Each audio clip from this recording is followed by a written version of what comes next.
Hi everybody, welcome back to another Bible study fireside chat here for this week. I'm Pastor Chris, joined by Pastor Marcy, and today we're going to be looking at a passage from Genesis chapter 21, and be talking about Abraham and Sarah, and Isaac and Hagar and Ishmael. Abraham, who's often called the father of the faiths. We'll be looking a little bit at this story and a particular chapter in it. And next week, Pastor Marcy will be preaching on the following chapter, Genesis 22. So for these 2 weeks, we have kind of a portrait of the Old Testament here, and especially in the family of Abraham and Isaac and that kind of interaction in family life. So we welcome you. We're glad to be with you again, and looking forward to joining in worship again on Sunday, just as we have online for a number of weeks, and continuing to do that as we go through the summer. As we enter into our study today, our opening question: can you think of a time when you had big plans and they totally changed before you could follow through with them? Or simply when your life took an unexpected turn? What was it like? Where did you think things were headed? And what actually happened? So Marcy, anything come to mind when you think of big plans that you may have had that have changed radically? I mean, I think for most of us, we could answer this question now in this specific time, with the pandemic putting a pause and halt on, or even postponing a lot of big celebrations and events.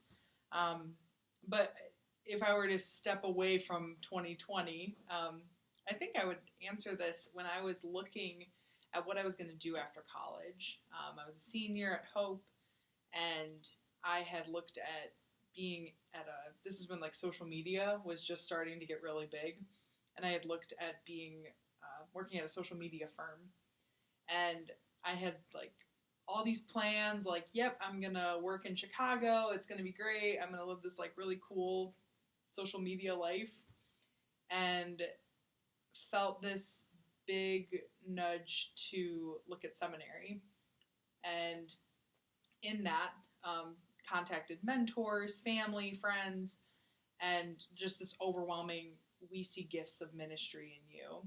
And that was just a big shift for me of this, like, I thought my life was going down this one particular path of, I'm going to be city girl, like, in, like, doing, a 9-to-5 job, and then going into seminary and going into the admissions office and saying, yeah, I don't really know why I'm here, but I feel like I need to be here. And they were like, that's the best attitude to have when you're going into seminary. So, yeah, that was something that it took an unexpected turn in my life, but it also felt right at the same time. I can think of both things that spring to mind offhand have to do with probably education too. I know when I was applying to schools in high school, I applied to one college. I really wanted to get into that college. I was getting recruited to play football there, and I thought I had the grades you needed. It was a very competitive college. It's one of the top private colleges in the U.S., and I really took a personal visit there. I stayed on a weekend with the football team. Was really excited about it, and when it came time, I did the early application, and I simply didn't hear back from them. So I knew, they deferred me first, which means basically you're not going to get in early admission. If you don't get in early admission, you're probably not getting in. But then that was all I got until one of my parents kind of said, hey, we paid the application fee. You can at least send a rejection letter at some point. So it was like well past the deadline. But by that point, I knew that I was not going to that school. So then I applied to Hope after I didn't get in there.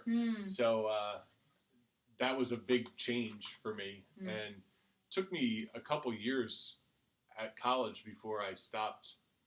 I kind of kept thinking about transferring back to a different place, and it took me a couple years to kind of figure out, well, maybe this is a good place for me. And once I made that switch, it was really good.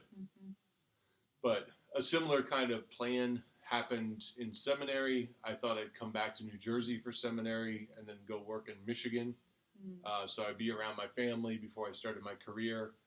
And I didn't hear anything from a number of the churches that I was candidating at or had asked if they would be interested in my candidacy there. So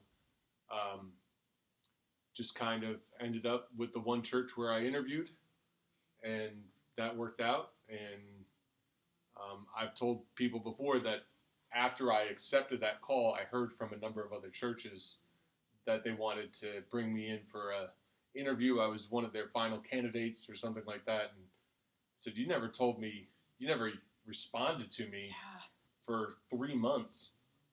So I've already taken another job, So I never thought that's where I would end up at a seminary, but it ended up being a good place.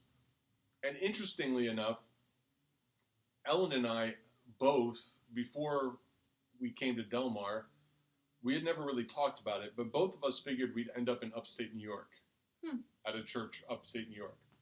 And so that just kind of ended up happening. So, so even though the detour happened, the idea of kind of where I thought I'd end up did end up kind of coming together. Yeah. But it was never a real strong plan. It was just kind of an idea that that's probably what would happen with my life. But yeah, some of the plans that I had made that I thought for sure were going to happen have not, and kind of roll with what comes next, I guess. Yeah.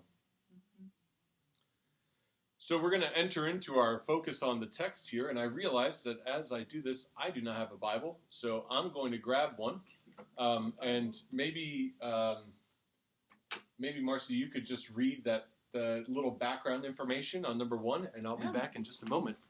Absolutely. So, focusing on the text, Abraham and Sarah were married, and we know their story. They didn't have any children, and they were, quote, advanced in years. And in order to continue the family line, God promises to bless and make them very fruitful. But at this point, Sarah in the story tends to get a little impatient. And so she instructs Abraham to give her children by the servant, Hagar, which is in Genesis 16. And Hagar births Ishmael.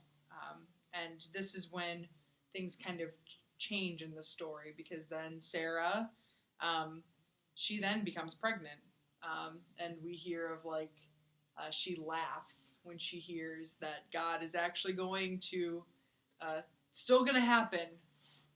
So right in Genesis 18, God visits Abraham in the wilderness under the guise of a stranger and says, I'll come to you next year, and by then you'll have a child. And Sarai, I think at the time, was listening and laughed. And then the angel or messenger of God or God said, you laughed, and Sarah said, I didn't laugh. It's a great line in Scripture. Says, I heard you laugh, I heard it. So she was apparently 88, 89 at the time, according to the Bible. So yeah, we're kind of in interesting territory, that's for sure. Absolutely. So we'll start off with Genesis 21, verses 1 through 7. Would you be willing to read that for us, Marcy? And then we'll proceed from there. So the Lord dealt with Sarah as he had said, and the Lord did for Sarah as he had promised. Sarah conceived and bore Abraham a son in his old age, at the time of which God had spoken to him. Abraham gave the name Isaac to his son, whom Sarah bore him. And Abraham circumcised his son Isaac when he was 8 days old, as God had commanded him. Abraham was 100 years old when his son Isaac was born to him. Now Sarah said, God has brought laughter for me. Everyone who hears will laugh with me. And she said, who would ever have said to Abraham that Sarah would nurse children? Yet I have borne him a son in his old age. So what's significant about the name Isaac? We already hinted at it, but... Yeah, so Isaac means laughter, laughing, which is I love this about Scripture. Names are so important, and names have purpose, and so Isaac, to have this name of laughter, is very appropriate for. So it speaks to, one, the disbelief that Sarah and probably Abraham had at first, but also the joy that they found as well. So, perfectly named child there, right? So if you stop reading here, write the story for the family. We have Abraham and Sarah. We have Isaac, their newborn son, Ishmael, who's probably about 14 or so, and Hagar, Ishmael's mother, who's the servant of Sarah. What, if you were to continue the story, how's it go? If I was to have just read, verses 1 through 7, I'd say, they're a happy family. They're a happy family unit. They seem to be coexisting well together. It doesn't seem like there's any sort of issues yet. At this point, Ishmael is older, so maybe that could be seen as like potential like good older brother. Could be an example for Isaac in a lot of ways. And so we might say, this is a little, it doesn't seem right because there's the true family, and then, Hagar is basically someone that Abraham slept with and produced children. And it's true that Hagar and Abraham are not married, that they never are. But in the Old Testament, we have to remember that there are multiple marriages. It is not a single marriage society. So the idea that you would have two wives and multiple children, we'll find as we read through Genesis for sure, that is in absolutely no way uncommon. This particular way of doing it may have been a little bit uncommon, atypical. But if you stop the story here, it might just seem like that's kind of their family unit. Not too out of the realms of what the story of God's people and those particular families doesn't seem too out of the realm of what we might read. But there's a big twist coming, of course. So we're going to read verses 8 through 14, and I'll read those. The child, and by the child we're talking about Isaac now, the child grew and was weaned, and Abraham made a great feast on the day Isaac was weaned. But Sarah saw the son of Hagar the Egyptian, whom she had borne to Abraham, playing with her son Isaac. So she said to Abraham, "Cast out this slave woman with her son, for the son of this slave woman shall not inherit along with my son Isaac." The matter was very distressing to Abraham on account of his son. But God said to Abraham, "Do not be distressed because of the boy and because of your slave woman. Whatever Sarah tells you, do as she tells you. For it's through Isaac that offspring shall be named for you. As for the son of the slave woman, I will make a nation of him also, because he is of your offspring." So Abraham rose early in the morning, and he took bread and a skin of water and gave it to Hagar, putting it on her shoulder along with the child, and sent her away. And she departed and wandered around in the wilderness of Beersheba.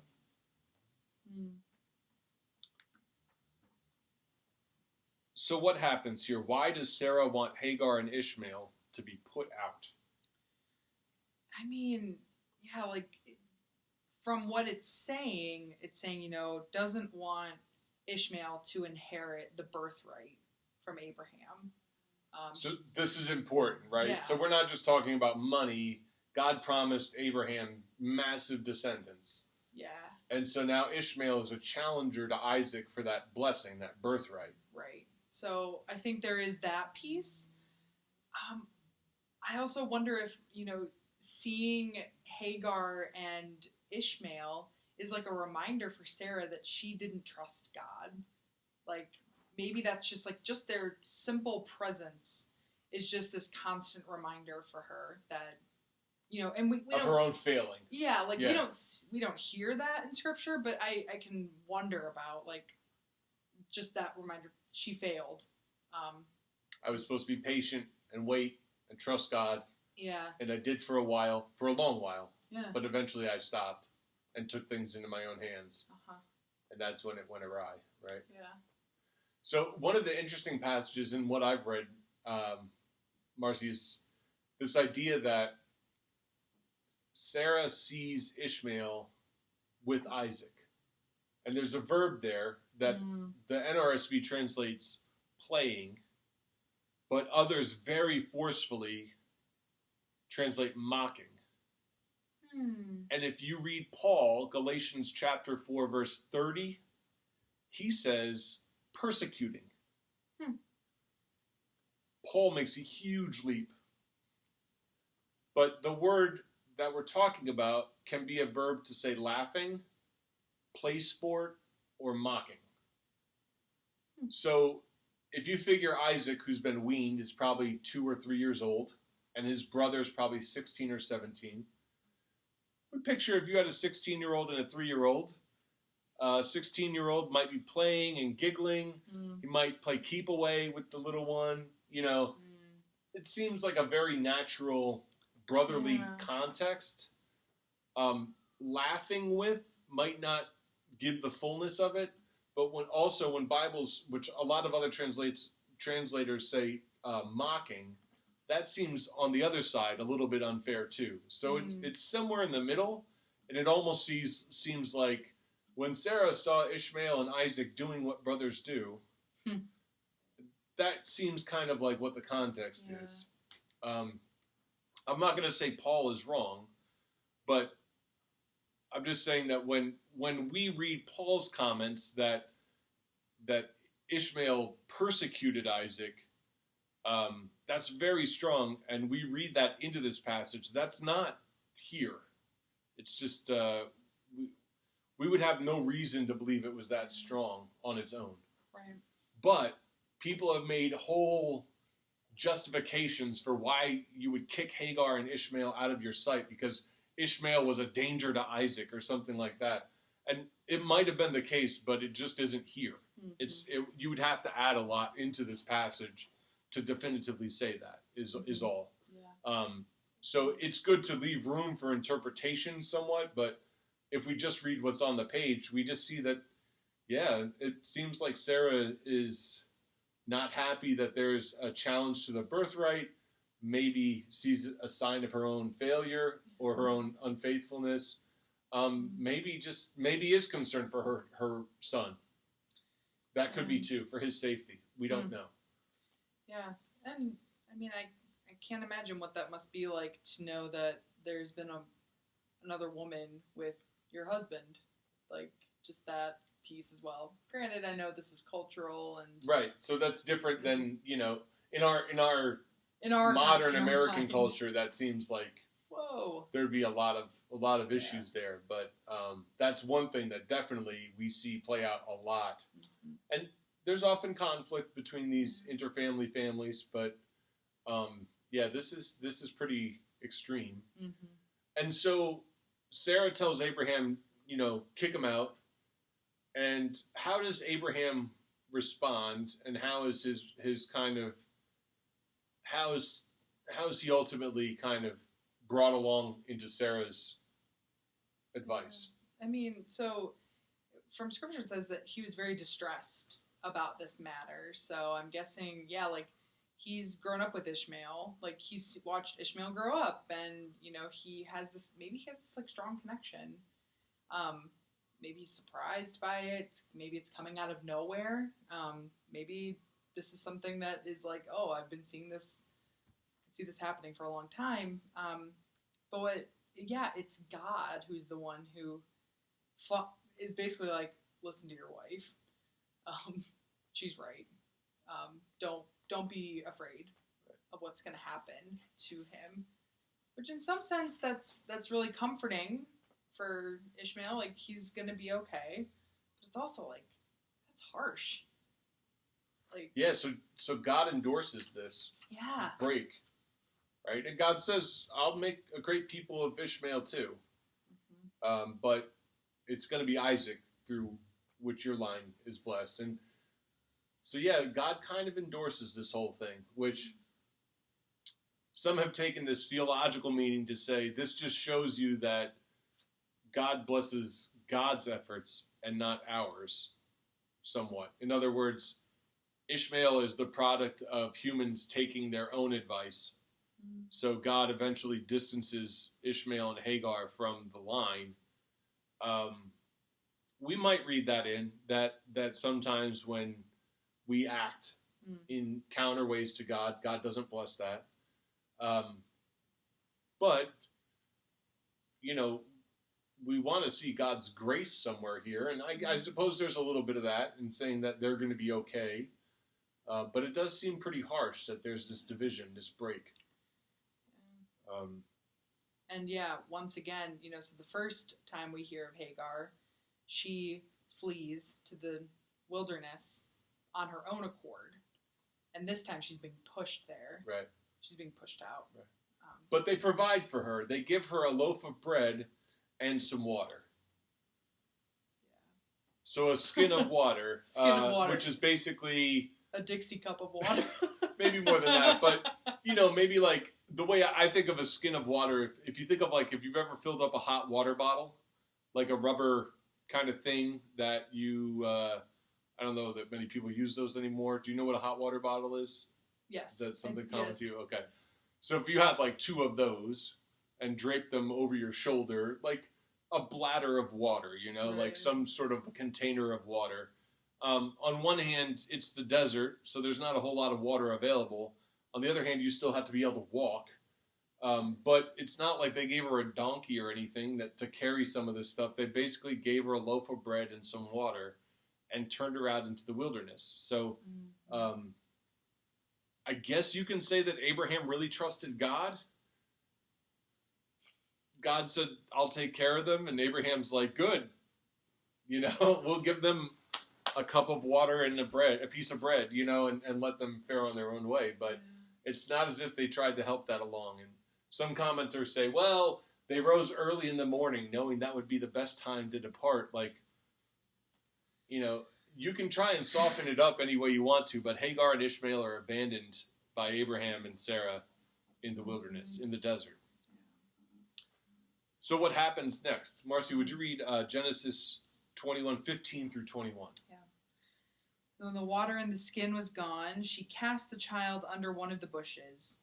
Then she went and sat down opposite him a good way off, about the distance of a bow shot, for she said, "Do not let me look on the death of the child." And as she sat opposite him, she lifted up her voice and wept. And God heard the voice of the boy, and the angel of God called to Hagar from heaven and said to her, "What troubles you, Hagar? Do not be afraid, for God has heard the voice of the boy where he is. Come, lift up the boy and hold him fast with your hand, for I will make a great nation of him." Then God opened her eyes, and she saw a well of water. She went and filled the skin with water and gave the boy a drink. God was with the boy, and he grew up. He lived in the wilderness and became an expert with the bow. He lived in the wilderness of Paran, and his mother got a wife for him from the land of Egypt. So, what happens in verse 15, and what reason for leaving Ishmael does Hagar give? So, we've got the 2 are cast out, and basically, we're at a time now where their supplies run out, believe it or not. The loaf of bread and the skin of water didn't last as long as it needed to, and they're kind of done, and Hagar basically curls her teenage son up under a bush where maybe there's some shade, and then walks away, a bow shot length. So, the length of a football field or something like that, because she doesn't want to see him die. So, we're in a tragic and terrible situation where this mother has been cast away from any source of support she has with her son. They're in desperate place where it looks like they're going to die, and she doesn't want to hear or see her son die, and so she walks away from it. So the question is that a good way to confront problems? And what about a time like she experienced here?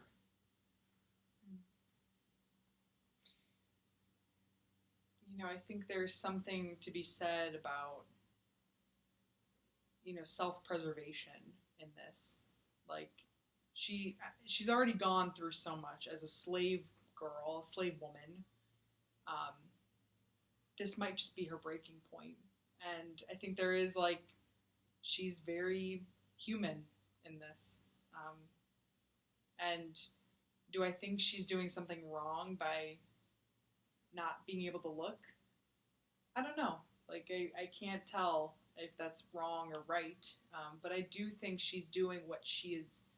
I think she's trying to protect herself. And even if her prospects don't look good right now either. Yeah.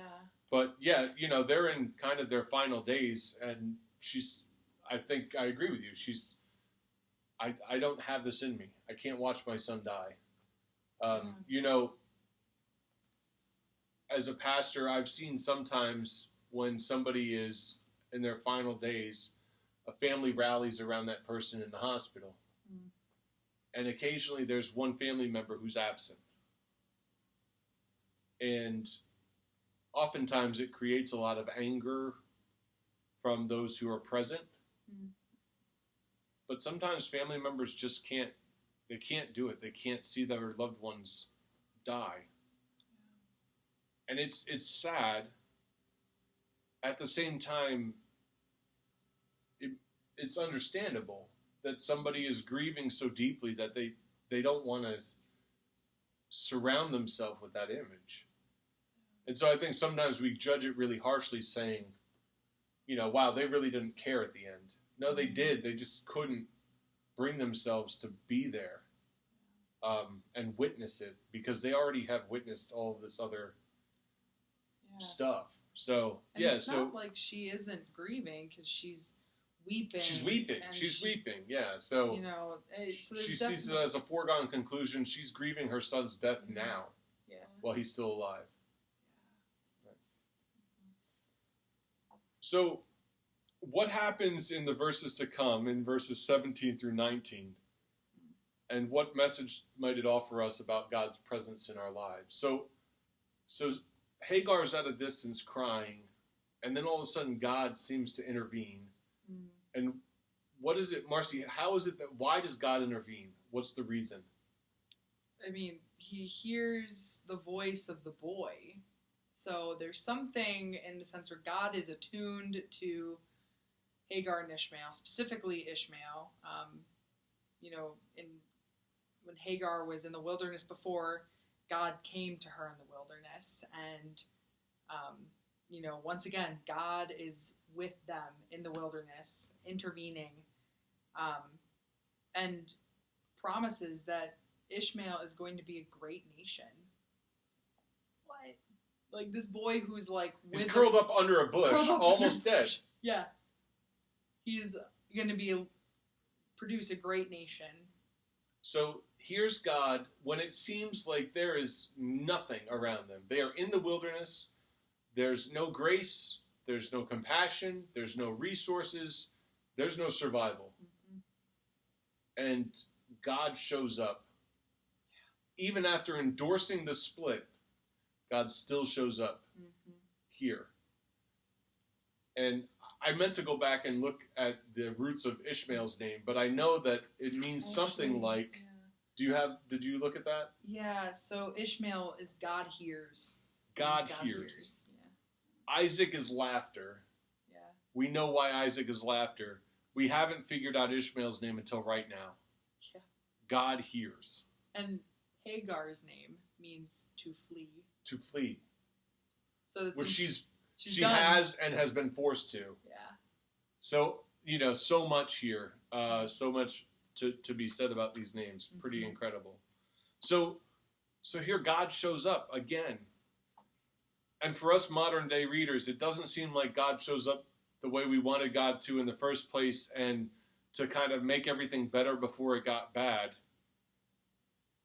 But in some ways, it's almost a comfort that it happens this way. Not to make Hagar and Ishmael's lives a nice comfort for us. Yeah. But it shows us that God doesn't work by preventing disaster from befalling us. The story of God over and over in the Bible is that God is present with us in the midst of it. And Jesus makes that presence a human presence. And like really just blows it out of the water, but to show us exactly how present God is.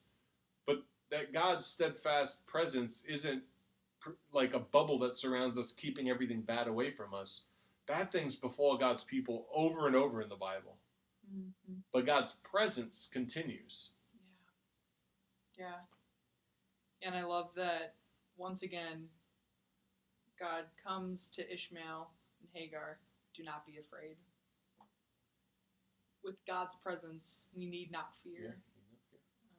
So this passage is often paired in the lectionary, the cycle of readings, with Romans 6, 1 through 11, which is Paul talking about how we are crucified with Christ and buried with him, but also resurrected with him. And that is a wonderful kind of bridge to our Christian understanding when we think of Hagar and Ishmael's story, that Christ's presence doesn't mean an absence of suffering. It means a promise of new life in and through it.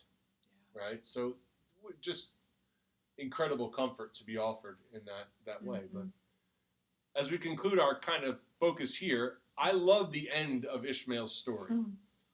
So the story ends with his mom got him a wife in Egypt, which good job, Mom. Good job, Mom. You know, good deal. Ishmael, this is just a way of kind of pointing us in the direction that Ishmael's life and lineage will continue. And we find out later that this is really the end of Ishmael's story, although I write in our Bible study that there's a little trivia tidbit here in that Ishmael's daughter ends up marrying her cousin Esau, and Ishmael's grandnephew Joseph, so Isaac, Jacob, and Joseph and his brothers sell him into slavery to Ishmaelites. So Joseph is sold to descendants of Ishmael who bring him to Egypt. And thus, Ishmael's descendants continue to play a part in the unfolding of the story of God's people. Which, not to say that like they were the heroes of that story, not at all, but they bring him into Egypt, and then Joseph's time in Egypt leads to his reunion with his brothers and his working back into the line of that there. And so it's pretty neat to see how that all kind of continues on in the story of the Bible. So, and then I leave you with this question for reflection. Sarah's promised children. She gets impatient.